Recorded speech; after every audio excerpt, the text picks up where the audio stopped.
मेरे मुस्तफ़ा करीम कसम उठा रहे हैं, मुझे मेरे रब की इज्जत की कसम, मुझे मेरे रब के जलाल की कसम। फरमाते हैं आना ज़ालिकल कौकब, ए जिब्राइल तू जानता है मुझे अपने रब के इज्जत और जलाल की कसम, वो सितारा नमूदार होने वाला, वो रोशनी, वो नूर जो था वो कोई और नहीं था, वो मेरा ही नूर था।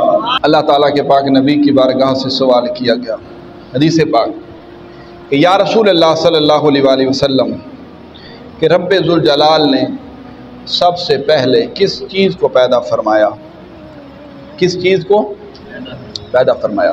मेरे मुस्तफ़ा करीम फरमाते हैं कि अव्वलु मा खलक़ल्लाहु नूरी, अव्वलु मा खलक़ल्लाहु नूरी, कि रब्बे ज़ुल जलाल ने सबसे पहले मेरे नूर को अपने नूर से पैदा फरमाया, मेरे नूर को अपने नूर से।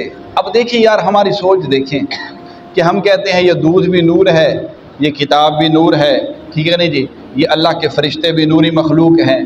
तो फिर जिनकी खातिर इस किताब को भेजा गया, जिनकी खातिर इन नेमतों को भेजा गया, जिनकी खातिर अल्लाह ताला ने फरिश्तों को पैदा फरमाया, जिनकी खातिर खालिक़े कायनात ने कमो पेश 1,24,000 पैगंबर और अंबिया को भेजा, उस ज़ात की बारी आए तो हम हिचकिचाहट महसूस करते हुए हम अजीबो गरीब बातें करें और दूसरों पर हम नूर के हुक्म चला दें, और जो असल नूर है हम उसके बारे में कहें कि वो ज़ात नूर नहीं है।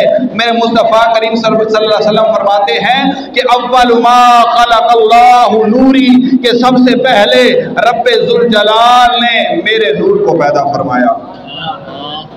और हजरत जाबिर से रिवायत है, आप फरमाते हैं सवाल किया गया या रसूल अल्लाह सल्लल्लाहु अलैहि वसल्लम, अल्लाह ताला ने सबसे पहले किस चीज़ को पैदा फरमाया। रब्बे ज़ुल जलाल और मुस्तफ़ा करीम सल्लल्लाहु अलैहि वसल्लम के पाक नबी के ग़ुलाम आप फरमाते हैं कि या जाबिर इन्नल्लाह ताला खलक़ क़ब्ल अल-अशियाए नूरा नबीशिका मिन नूरी, ए जाबिर सबसे पहले रब्बे ज़ुल जलाल ने मेरे नूर को अपने नूर से पैदा फरमाया। खलक़ क़ब्ल अल-अशियाए नूरा नबीशिका मिन नूरी, अपने नूर से मेरे नूर को पैदा फरमाया। उस रब्बे ज़ुल जलाल का कितना नूर है हम अंदाज़ा नहीं लगा सकते, उसने अपने महबूब को कितना नूर अता फरमाया हम अंदाज़ा नहीं लगा सकते। अंदाज़ा इस चीज़ पर लगाया जा सकता है कि मेरे मुस्तफ़ा करीम सल्लल्लाहु अलैहि वसल्लम के नूर की ये हालत थी कि आप जिस वक़्त मुस्कराते थे आपके दंदान मुबारक से इस कदर नूर फूटता था कि आगे पड़ी हुई चीज़ें, आगे चाहे वो दीवारें होती, चाहे कोई कमरा होता, चाहे कोई मकान होता, अल्लाह के पाक नबी के तबस्सुम फरमाने की वजह से जो नूर फूटता था उस नूर से वो तमाम चीज़ें रोशन हो जाया करती थी। सही हदीस मुबारक हज़रत अम्मा आयशा सिद्दीक़ा तैयबा ताहिरा आबिदा ज़ाहिदा फरमाती हैं कि सहरी का वक्त था, मैं कपड़े सी रही थी, सहरी का वक्त था, मैं कपड़े सी रही थी। पहले भी हदीस मुबारक आपने समात फरमाई होगी। मैं कपड़े सी रही थी, अचानक मेरे हाथ से सुई नीचे गिरी, अचानक मेरे हाथ से सुई नीचे गिरी। अंधेरे की वजह से मैं उस सुई को ढूंढ नहीं पा रही थी। अचानक अल्लाह के नबी अलैहिस्सलातु वस्सलाम तशरीफ़ लेकर आए, अल्लाह के नबी तशरीफ़ लाए, आप अलैहिस्सलातु वस्सलाम ने गुफ्तगू करना शुरू की। पूछा आयशा क्या ढूंढ रही हो? अर्ज़ की या रसूल अल्लाह सल्लल्लाहु अलैहि वसल्लम मेरी सुई गिर गई है ज़मीन पर, अंधेरे की वजह से मैं उठा नहीं पा रही, ढूंढ नहीं पा रही। तो मेरे मुस्तफ़ा करीम सल्लल्लाहु अलैहि वसल्लम के ग़ुलामों हज़रत आयशा फरमाती हैं कि जिस वक़्त ये मैंने बात कही मेरे मुस्तफ़ा करीम सल्लल्लाहु अलैहि वसल्लम ने तबस्सुम फरमाया, आप हंसे और आपके हंसने की वजह से, आपके गुफ्तगू करने की वजह से, आपके दंदान मुबारक से जो रोशनी फूटी उस रोशनी की वजह से पूरा कमरा रोशन हुआ। और फिर मैंने ज़मीन की तरफ नज़र की, मुझे उस रोशनी के अंदर अपनी सुई मिल गई। जो इनकार करे मैं दिखाऊंगा, मेरे पास हदीस पाक मौजूद है, यानी मेरे पास हदीस पाक मौजूद है। और फिर क्या हुआ, अल्लाह पाक नबी, अल्लाह पाक के ग़ुलामों, अल्लाह पाक के नबी के ग़ुलामों, अल्लाह तबारक व तआला के पाक नबी ने सवाल किया, या जाबिर, या जिब्राइल, ए जिब्राइल ये बता कि तेरी उम्र कितनी है। ये भी हदीस पाक तेरी उम्र कितनी है? अर्ज़ की या रसूलल्लाह सल्लल्लाहु अलैहि वसल्लम मैं उम्र के बारे में नहीं जानता, बस फ़कत इतना जानता हूँ कि अल्लाह तबारक व तआला की हकीकत के आगे एक पर्दा है, जिस पर्दे को हटा हुआ मैंने पाया, उसके अंदर एक नूर पाया मैंने। फिर वो पर्दा 70,000 साल के बाद फिर दोबारा हटा, फिर मैंने नूर देखा। अलगर्ज इस तरह देखता रहा और उस पर्दे को मैं 73,000 मरतबा उस पर्दे के बीच एक नूर को देखता रहा। तो अल्लाह तबारक व तआला के पाक नबी के गुलामों मेरे मुस्तफ़ा करीम सल्लल्लाहु अलैहि वसल्लम क्या फरमाते हैं? आप फरमाते हैं कि ऐ जिब्राइल, तू जानता है कि उस पर्दे के अंदर जो तूने नूर देखा है वो कौन सा नूर था? आप पर अर्ज़ करते हैं या रसूलल्लाह मैं नहीं जानता।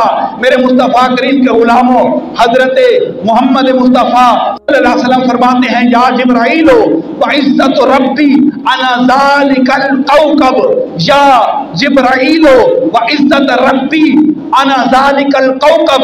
ऐ जिब्राइल, मालूम जिब्राइल मुझे अपने रब की इज्जत की, मुझे अपने रब के जलाल की कसम है। अब मेरे मुस्तफ़ा करीम कसम उठा रहे हैं, मुझे मेरे रब की इज्जत की कसम, मुझे मेरे रब के जलाल की कसम। फरमाते हैं आना ज़ालिकल कौकब, ऐ जिब्राइल तू जानता है मुझे अपने रब के इज्जत और जलाल की कसम, वो सितारा नमूदार होने वाला, वो रोशनी, वो नूर जो था वो कोई और नहीं था, वो मेरा ही नूर था। व अना ज़ालिकल कौकब, कि वो सितारा रोशन चमकता हुआ वो और कोई नहीं था, वो मैं ही था। तो अब साबित क्या हुआ कि कायनात के अंदर रब्बे ज़ुल जलाल ने जिसको सबसे पहले पैदा फरमाया वो मेरे मुस्तफ़ा करीम सल्लल्लाहु अलैहि वसल्लम का, बोले तो सही ना यार, तुसी तो मनण वाले बैठे हो, जब मान लवो फिर बोल लवो। अल्लाह तबारक व तआला के पाक नबी क्या है? कोई ना माने वो तो हर किसी की अपनी मर्जी है। हम तो अल्हम्दुलिल्लाह मानने वाले हैं और इस बात को मानते रहेंगे, इस बात को मानते रहेंगे और इस बात पर हमेशा पुरस्कार रहेंगे। अल्लाह तबारक व तआला ने अपने पाक नबी को जो हकीकतें अता फरमाई उनमें से एक हकीकत बशरी थी और एक हकीकत क्या थी? नूरी थी। नूर अज़ली चमका, नूर अज़ली चमका यारो गैर अंधेरा हो गया। नूर अज़ली चमका यारो गैर अंधेरा हो गया, कमली वाले आ गए हर था सवेरा हो गया। नूर अज़ली चमका यारो गैब अंधेरा हो गया, पढ़े ना मेरे साथ, नूर अज़ली चमका यारो गैब अंधेरा हो गया। आगे क्या फरमाया? मुस्तफ़ा कमली वाले आ गए हर था सवेरा हो गया। सवेरा किसे कहते हैं? उजाला, रोशनी। तो मेरे मुस्तफ़ा करीम सल्लल्लाहु अलैहि वसल्लम जिस वक़्त इस कायनात के अंदर तशरीफ़ लेकर आए और फिर वो जो नूर मुस्तफ़ा था वो अल्लाह तबारक व तआला ने हज़रत आदम अलैहिस्सलाम की पेशानी में रखा। किस में रखा? पेशानी में रखा। और ये जानते हो कि सजदा करने का हुक्म किसे अल्लाह तबारक व तआला ने अता फरमाया? कौन सी ज़ात को सजदा किया जाता है? अल्लाह ताला की ज़ात को। और फिर हज़रत आदम अलैहिस्सलाम जिस वक़्त तख्लीक हुई, पैदा फरमाया गया, उस वक़्त रब्बे ज़ुल जलाल ने एक मखलूक फ़रिश्तों की जिसे हुक्म मिला कि तुम आदम को सजदा करो। क्या करो जी? आदम को सजदा करो। अब आदम को सजदा करने का हुक्म क्यों दिया गया? इसकी वजह क्या है? मुफस्सिरीन किराम फरमाते हैं कि इसकी वजह ये थी कि अल्लाह तबारक व तआला के पाक नबी का जो नूर था वो आदम की पेशानी में चमक रहा था। اور آدم کی پیشانی میں نور چمکنے کی وجہ سے رب ذوالجلال نے ان فرشتوں کو حکم دیا کہ اے فرشتوں آدم کو سجدہ کرو، اور جو سجدہ کرتا گیا نور مصطفیٰ کو تسلیم کر کے نور مصطفیٰ کی روشنی سے مستفید ہو کر جو فرشتہ آدم کو سجدہ کرتا گیا رب تعالیٰ کا مقرب اور محبوب بنتا گیا، اور جو انکار کرتا گیا جس نے انکار کیا ان کو اللہ تبارک و تعالیٰ نے ہمیشہ کے لیے اپنی بارگاہ سے دھتکار دیا، اپنی بارگاہ سے دھتکار دیا، نکال دیا، کہا کہ تو ذلیل ہے، تو زندیق ہے، انی اعلم ما لا تعلمون، کہ جو کچھ میں جانتا ہوں تم نہیں جانتے، میں نے حکم دیا ہے، میں آدم کو پیدا کرنے لگا ہوں۔ فرشتوں نے کہا یا مالک و مولا، وہ آدم پیدا ہوگا، اس کائنات کے اندر آئے گا، وہ انسان بھول سے یا جس طرح سے بھی تیری نافرمانیاں کرے گا، ہم بھی تیری مخلوق ہیں، زمین کے چپے چپے پر تیری عبادت کی جاتی ہے، زمین کے چپے چپے پر تیرا سجدہ کیا جاتا ہے، پھر اس مخلوق کو پیدا کرنے کی وجہ کیا ہے؟ میرے مصطفیٰ کریم صلی اللہ علیہ وسلم کے غلاموں، رب تعالیٰ نے فرمایا اے آدم میں تجھے پیدا کروں گا۔ یہ اعتراض بھی کریں گے، ان کے اعتراض کا یہی جواب ہوگا کہ میں آدم کو اس لیے پیدا کر رہا ہوں کہ میں نے آدم کی پیشانی کے اندر اپنے محبوب کا نور رکھنا ہے، پھر وہ نور نسل در نسل چلتا آئے گا، پھر میں حوا کو پیدا کروں گا، پھر آدم اور حوا کا نکاح ہوگا۔